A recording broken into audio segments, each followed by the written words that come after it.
Good evening. I'd like to call to order the East Hempfield Township Board of Supervisors meeting. Tonight's meeting has been advertised to be held in person and online using Zoom with login and call-in information posted on our website. Tonight's video and audio is being recorded. For tonight's meeting, Robert's rules will still apply, and the meeting will be run by the chairman, who will be assisted by an employee managing the Zoom site. During the meeting, in order to offer comment, you must be recognized by the chairman. East Hempfield Township's public comment rules will apply for all public comment. You must be a resident or business owner in the township to speak.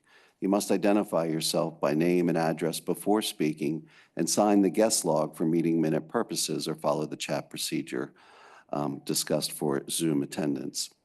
Comment is limited to 3 minutes and must be about an agenda item being discussed, with the exception of public comment for non-agenda items. No action will be taken on any non-agenda item of a non-emergency nature during public comment period. All comments should be directed to the board. And we will now move on to our first agenda item, and I would ask that you would join me by rising for a moment of silence, followed by the Pledge of Allegiance.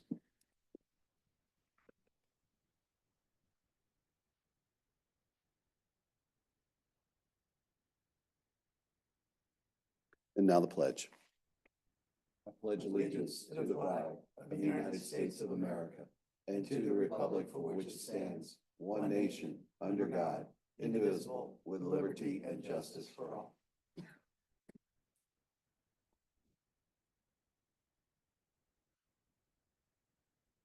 Up first, we have our consent agenda. The consent agenda is routine items that typically require very little debate or discussion. Are there any comments or questions from the board regarding the consent agenda? No, none. Okay. Hearing none, I will hear a motion to approve consent agenda items A through E. So moved. Motion for Mr. Bennett. Is there a second? Second. Second for Mr. Brubaker. All those in favor, please signify by saying aye. Aye. Any opposed? Abstain. Motion carries 4-0 with one abstention. Mr. Russell abstaining. Thank you. Up next, we have action items. We have the Little Conestoga Creek Foundation request for support letter for DCNR grant submission. So we had a request, of course, from Little Conestoga Creek. They are doing the Blue-Green Corridor project. They are seeking funding from DCNR for a grant, and they are needing our support letter for the project. Okay. Any discussion or comments from the board on this? No. None. None. No. Okay. Any questions or comments from the audience or Zoom? Okay. Hearing none, they have been doing a great job. I will hear a motion to approve support for the LCCF DCNR grant submission support letter. So moved. Okay. I'm going to give that one to Mr. Brubaker, second for Mr. Johnson. All those in favor, please signify by saying aye. Aye. Opposed? Motion carries 5-0. Thank you. The peddling and solicitation ordinance, ordinance 2025.01, establishing regulation and application process. We had some concerns from residents as well as the board. They desired to create a format for permitting process for solicitation and peddlers. We've done that. It goes through the police department. There will be an application process, a background check, and then a fee paid. They will be issued badges per individual. And there's quite a few of exceptions specifically for youth There is. and charitable fundraisers. Just want to point that out. Any comments or questions on the ordinance from the board? None. No. Just the version that I see has canvas misspelled. So just, The signed copy will have it corrected. okay, good. That's it. Okay. Any questions or comments from the audience in regards to this?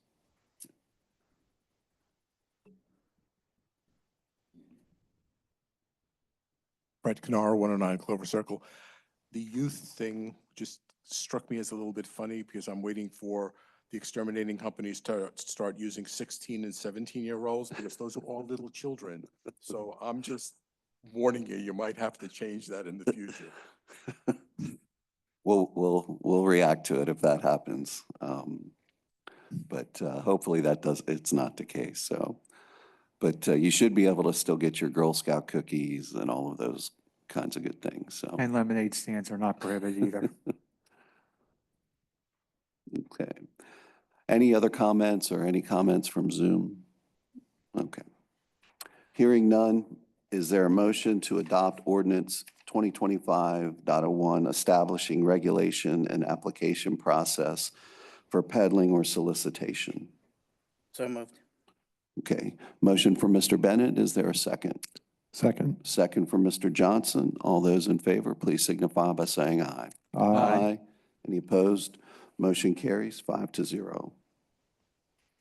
Advertising signage on sports fields and courts, Resolution 2025-11, establishing a policy to allow advertising signage on sports fields and courts.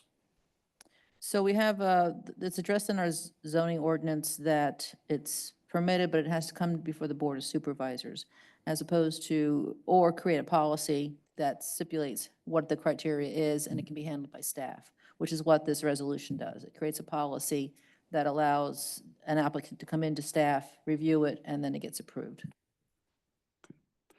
Any comments or questions from the board about this? Pretty common in most other municipalities. Okay. Any comments or questions from the audience in reference to this? Any from Zoom? Okay. Okay. Hearing none, is there a motion to adopt Resolution 2025-11, establishing a policy to allow advertising signage on sports fields and courts? So moved. Okay. Motion by Mr. Russell. Is there a second? Second.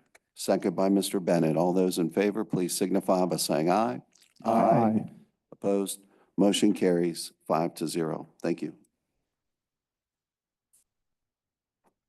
William Watt, Resolution 2025-12, retiring service weapon and acknowledgement of disability pension date of October 30th, 2024. Officer Watts sustained a injury while on duty, which is irreparable, and has created a disability situation for his pension. This, his last day of service was, Friday the 14th, but his date of actual disability was October 30th, 2024. The resolution in particular allows him to retain a service weapon, which will transfer through the proper course. And the other acknowledgement is the fact that he has sustained a disability, and his disability pension will be effective on October 30, 2024. Okay. Sad news, but any comments or questions from the board in regards to this? He did a great job of kicking off the department's K-9 program and really did a good job with that and set a good precedent for the officers that are going to follow him. He's going to be missed. We just thank him for the service he's provided the township. And again, he did a great job. Chief, did you want to? It's been a long year for him because the injury happened a year ago. This provides some closure. He definitely will be missed. He served well. Thank you. Any comments from the audience? Any from Zoom? Okay, hearing none, we'll entertain a motion to adopt Resolution 2025-12, authorizing the transfer of Officer Watts' service weapon to him and accept Officer Watts' disability pension date of October 30th, 2024. So moved. Okay. Motion from Mr. Brubaker, Second. second from Mr. Russell. All those in favor, please signify by saying aye. Aye. Opposed? Motion carries 5-0. Thank you. Up next, 2025 paving bids. The low bid for paving is Alan Myers of Worcester. Looks like the amount is $949,716.20. And for materials, Heidelberg Materials of Lidditz, $51,450. And it looks like this does fall within the budget projections. It does, yes. What was the budget? Just, this is below budget, so that's usually good news. Harry, I think it was 1.2 was our budget. 1.1 million was the budget for paving. So $150,000. That's good. Very good. Be nice to keep getting some more good financial news. Oh, yeah. Any questions or comments from the board on this? Yes, just a question. So this is for paving, that's like at the discretion of Perry's, at the discretion of the township to pave roads like through the rest of this year. Would that be correct? We come up with a list of roads every year according to our paving plan. We do have a 5-year plan and we try to stick, to that. And this would be all the roads that are kind of next on the list. And these are for all the Wheeling Hills development. Not sure if you're familiar with that, off Columbia Avenue behind the McDonald's. Mm-hmm. It's that whole development, back in the back there. Okay, thank you. Any other comments or questions from the board? Any comments or questions from the audience? Zoom? Okay, hearing none. Is there a motion to accept the low bid for paving from Alan Myers of Worcester in the amount of $949,716.20 and Heidelberg Materials of Lidditz for materials in the amount of $51,450? So moved. Motion by Mr. Bennett. Is there a second? Second. Second by, was that Mr. Russell? Or Mr. Johnson? Sorry, I didn't catch that. Second by Mr. Johnson. All those in favor, please signify by saying aye. Aye. Any opposed? Motion carries 5-0. Harrisburg Pike Drainage Way, seeking authorization to apply for a PA Small Water and Sewer Program grant in the amount of $485,000. The matching requirement will be $72,250, which would be 15%. Resolution 2025-13, ownership letter and the match commitment letter. So I think this is part of our plan to pick away at these stormwater issues that we have when grants become available, and trying to utilize that as best practice to move forward, fixing these problems one at a time in a financially responsible manner. So any comments or questions from the board in regards to this? This project's been long overdue. It's started off with Tropical Storm Lee, and it involved flooding and debris that got caught underneath the culvert at Harrisburg Pike. That hopefully this will address a lot of those problems that occurred. That was a bad situation. We keep seeking grants. This is probably the third grant we've gone after. Haven't been successful, but as soon as we do, we can move forward. Yeah, unfortunately, the one who was most impacted, Mrs. Grimm, is no longer with us at this point, but her legacy will live on, so. Any questions or comments from the audience in reference to this or on Zoom? Okay. Is there a motion to adopt Resolution 2025-13, authorizing staff to apply for a PA Small Water and Sewer Program grant for $485,000 and designate matching funds in the amount of $72,250? So moved. A motion for Mr. Russell. Is there a second? Second. Second for Mr. Brubaker. All those in favor, please signify by saying aye. Aye. Aye. Opposed? Motion carries 5-0. Thank you. Supplemental Appropriations Resolution 2025-14, 14, authorization to move project funding for Knoll Dorwart Park project from fiscal year 2026 to fiscal year 2025 and move developer roadway funds from road improvement fund to capital reserve fund. Mrs. Switzer. That's pretty much what it is. We set the budget in 2025. These two projects, the Noldor Park, we have funding, sufficient funding. We have a quote and a bid ready to go. So that funding now needs to move to the 2025 budget rather than 26. And the Blue Green Corridor project is very much behind this and wants this done sooner than later. So if the board so chooses, we can begin to move forward on this project, probably having the contractor in there in June to get that started. And then the other one is Road Improvement Fund. That ties into the 1.1 million that we have for paving. Some of those roadways in that development, we have developer money for, and that's exactly what we use it for, is it's escrowed until we pave the road, and that's the 76,000. Any comments or questions on this from the board?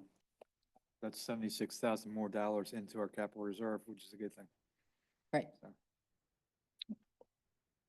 From a Noldor Park standpoint, we have a real opportunity here to move this project along a lot faster.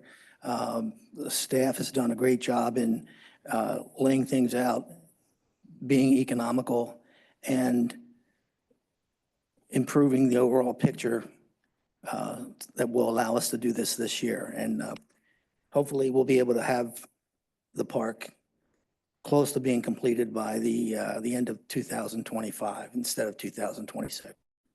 Good work by everyone here.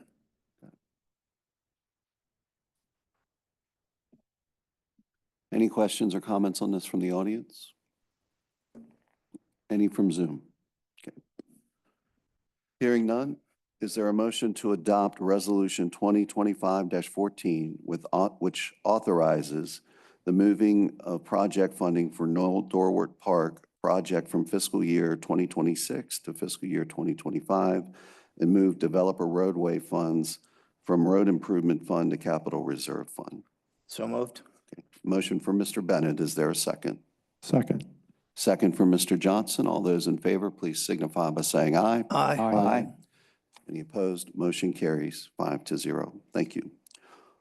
Old business, we still have the continuing discussion regarding fire and emergency services. Just trying again to keep the community aware of the increase that we're facing in expenses over revenues. We've had the last 4 years, we've had a hefty inflationary period, and our revenues have not kept up with the costs for apparatus and providing these services to our residents. So we just want to make the community aware coming in the fall that as we get into our budget for next year, depending on where the numbers come, we just want to have that discussion and be open and transparent with it. And Mr. Johnson, I think, is working on a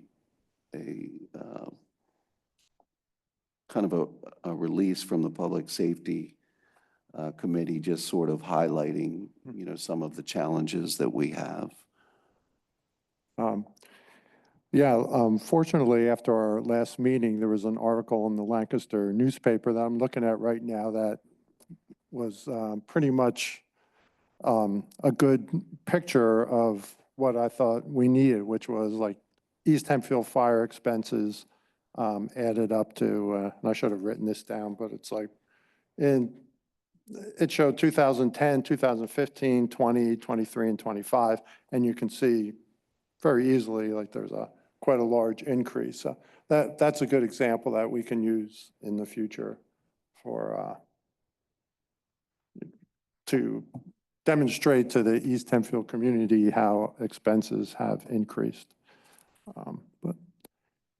But I think we'll put something together on that as well as EMT and present that.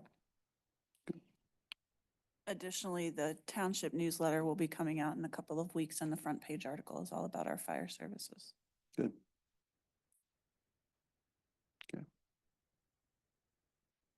Any more from the board on this matter?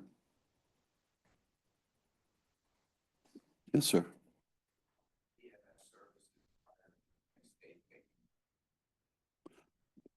I hate to do this to you, Mr. Hughes, but for record-keeping purposes in the minutes, could you please come to the microphone and just give us your name and address and ask the question?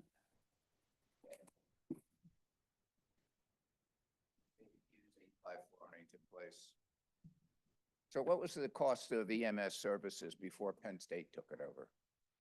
So the cost of EMS services to the township now is the same as it was before. And they're providing that service, and we give them do we give them a donation? We give them nothing at this point. For the Right. last couple of years, we've given Penn State nothing. Before that, I think we were giving Susquehanna EMS, what, Under 20, maybe 14 to Yeah, I think it was 15, 15,000. under 20,000 a year. About equivalent to $1 a person in the township. So now, did they buy out Susquehanna, or is that still in existence? No, the Susquehanna folded as a nonprofit. They were, their director was retiring, and with his retirement, they ceased to exist. And why would you give Penn State money? We do not. I think we don't give them anything. He just said that. He just said that you donated money to them. The previous, Previous to Susquehanna Valley EMS, Okay. we made a donation to that Right, I EMS of understand that I thought amount. You meant Penn State. Right, and as I understand, Penn State Lifeline is also separate from Penn State too, it's just another nonprofit. I don't understand all the details behind that, but that's how I understand it. Well, perhaps you should look into why Penn State is considered a nonprofit in Lancaster County and East Hempfield. Isn't it supposed to be that they give a certain amount of services to patients who cannot afford the typical type of care and who have government subsidized help? I would say, Mr. Hughes, that question's probably not best suited for the Board of Supervisors of East Hempfield Township, but maybe a state representative or U.S. congressman. But Well, I mean, why we- not East Hempfield? You are a governing body, and they are going to give you a bill for the EMS services, and they're also going to reduce what they have donated to you in the last 5 years. I mean, for me, I'm just going to say I'm very grateful for their donation. They didn't have to do it. It was a good thing, and we will have a conversation with them about donating a fee in lieu of services when the proper time comes. In regards to the service, we're the ones that are responsible to provide the service. We've been fortunate in years past that we were able to do so for financially a low amount. I understand.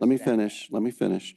And going forward, there will be a process to determine what the best way forward is with EMS, whether that's an RFP, whether that's something else that we put out for bid.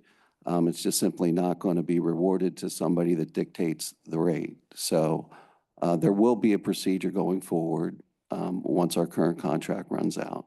Well, you can probably fold in the $200,000 they're giving you. If, that's going to be a part of the cost of the EMS service, because they're not going to give that to you anymore.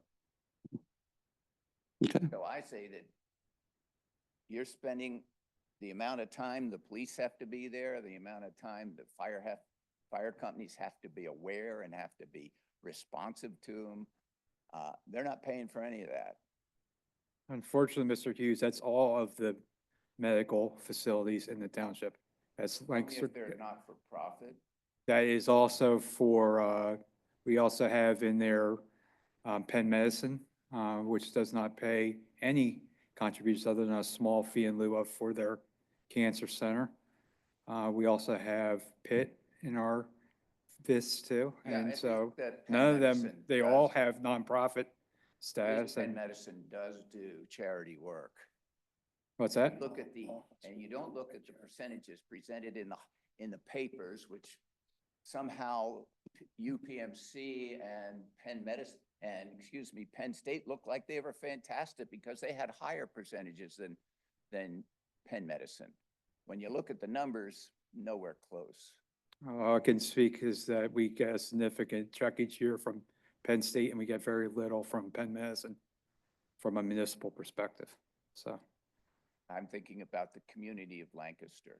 I appreciate that, but you were talking about us as a township. That's right. And And it's- you're getting nothing back. We are getting something back. That's what's not correct.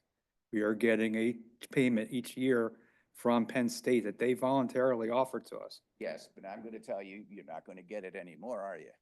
We do not know what's going to happen in a couple of years, but it is more than what we've gotten from Penn Medicine. Now, Penn Medicine and the Lancaster General did give you money, though. I know that. They gave us about $1,700 a year. No, it was more than that, but I'm not going to discuss.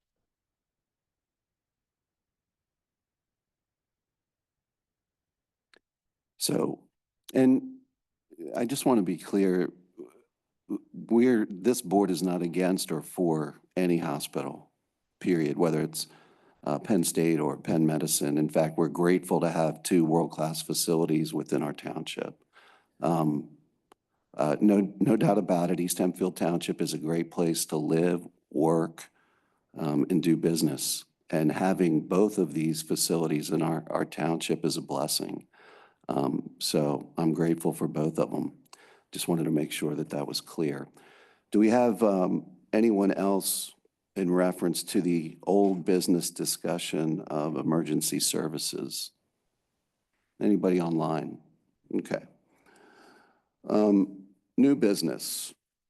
Urban growth boundary mapping from the county. So we received this map from the county, and what I want to point out to you, the urban growth boundary is an imaginary line that the county developed, that is the place where they would like to see the congregation of development. That has not changed for the past 30 years, which is great. We are not suggesting a change. What I did want to point out to you, the highlighted parts in yellow, those are the preserved farms on the north side of 283, which I think is fairly significant. Outside of the urban growth boundary, the urban growth boundary is a darker shading.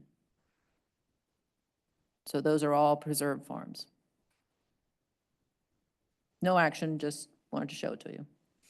No, it really does stand out, so I'm glad you did. And it's a credit to previous boards' policies to preserve farmland north of 283 and not to do rezoning north of 283. And, as time marches on, I think it's going to be harder and harder for future boards, but I think it speaks for itself when you look at it like that on the map. The Amtrak line does a better job almost of preserving farms than the Ag Preserve Board does. It really serves as a barrier to development with the difficulties of trying to get utilities and other things underneath both the Amtrak line and Route 283. So we have a natural barrier to development with that line. And the preserved farms just help augment that and really do make a case that it doesn't make sense to rezone north of 283.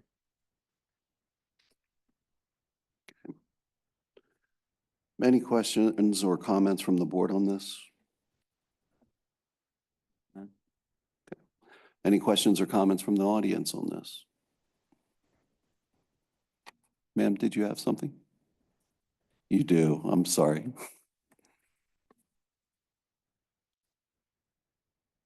Just clarify me the word recalibration. You said this map has been in existence for a long time? Can you give your name and address for the minutes, please? My name is Marty Polikowski and I live at Homestead Village. The urban growth boundary has been in existence for about 30 years, and very little has changed with the boundary. I'm not quite sure the recalibration, maybe I misspoke. Calibration means that you measured it, right? And you Right. figured it out. Recalibration means that you measured it again. That was not the case. This is just a map depicting the current urban growth boundary. So maybe that should be changed. I used to be a teacher. I'm very, very, Does the map say recalibration? It does, and it came from the Lancaster County Planning Okay. Commission, and I they see. did the entire county. So it really was a recalibration in that they looked at the entire county and they looked at where the boundaries fell and shifted them and moved them, grew them and shrank them. And so they really did, in a sense, in what you're saying, remeasure it in that they measured the areas that were within it, outside of it, and what should be added or moved around. So When did that happen? 30 years ago? The recalibration is a current project of the county, maybe 6 weeks to 2 months ago Okay. that they started looking at it. And East Hempfield Township is probably unique in that there was no change, but there are some other municipalities due to growth that their urban growth boundary didn't make as much sense, or it cut development in half. And so that's why they looked at it countywide. so the document date is February 11th of 2025. Thank you very much for the clarification. Any other questions or comments in reference to the urban growth boundary? Any from Zoom? Okay. A traffic commission report was held today at 6:00 PM. We got a traffic report from Chief, and just one of the highlights is she's using the new technology this year for the first time. And did you want to maybe update the board a little bit on? Sure, the new platform that we're using, Urban STK, we're mapping out monthly and providing to patrol locations that are showing I'll call them hotspots on the map, so that they know where to go, time of day, to best use their efforts. So we'll be providing that monthly, and hopefully as their efforts continue, some of those locations will come off the map so that they'll have some feedback that their work is doing what it's supposed to. And from Traffic Commission, I think what I took away from it was pretty accurate, or more accurate in areas that they weren't aware of, they now are, and maybe different locations along certain roadways that were a problem in the past. Maybe a different block than what they were paying attention to. So it's pretty neat technology, and I'm glad we're putting it to work. That was really about it for Traffic Commission. We had a pretty short meeting, and really nothing else was discussed. Moving on to public comment. Is there anyone here tonight who wishes to make public comment? Okay, hearing none.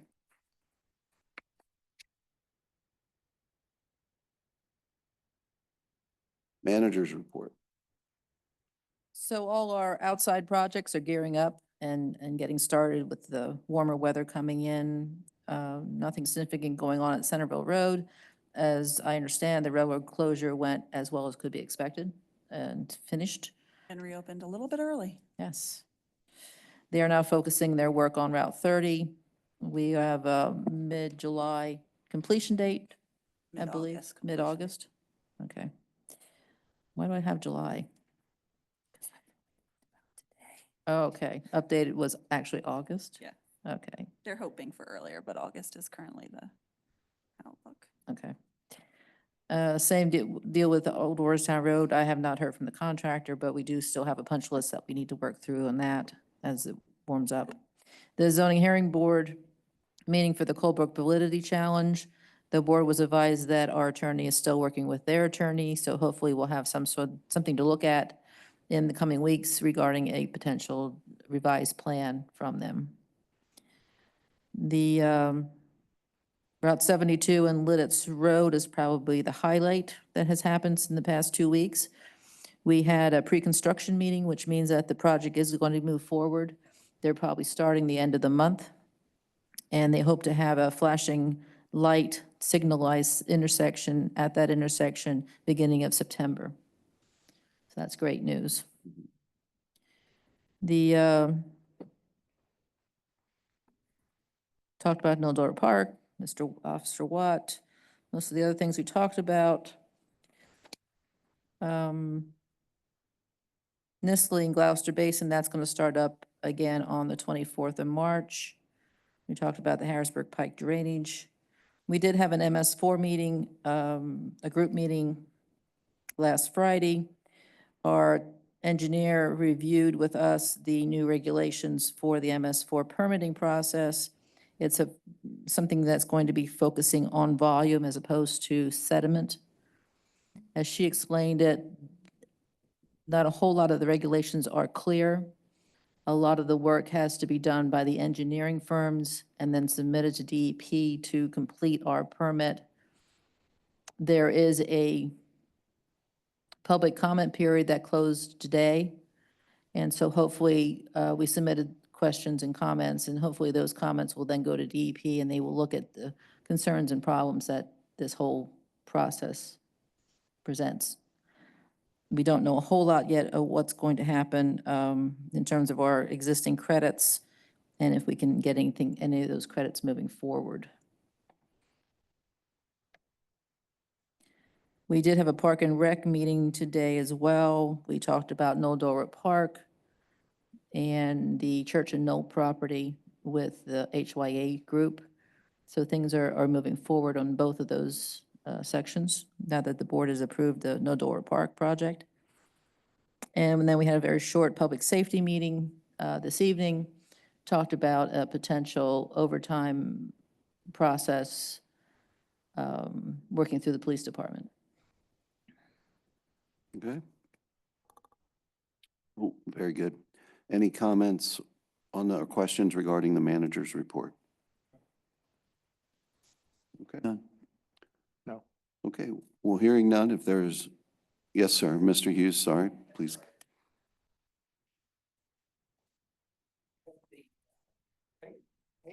Pavement of Mary Avenue been completed?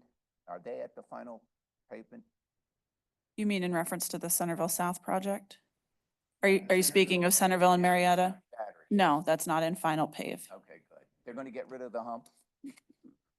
I don't know what hump, know but the the final Yes, pave will Mr. be Hughes, they'll completed get in rid of the April. hump. Are you sure? Yes. Because that hump is 6 inches tall. I drive it all the time. They had to do that because of storm water. Sure, they're not just gonna do it up to 3 inches tall. I'm positive that they're gonna make that flush. To lower the hump. They put the drainage up too high. They're gonna have to, they might have to reset the inlet, but yes, that inlet will be flush with the pavement when it's done. Maybe someone will talk to them about it before they start putting the pavement if they haven't done that. It will be, it's No, it is a true hassle. it will definitely be a punch list item if they don't do it. Saw that. Okay, any other questions regarding the manager's report or concerns? All right, and if there is nothing else, we will adjourn our meeting at 7:38 PM. Thank you.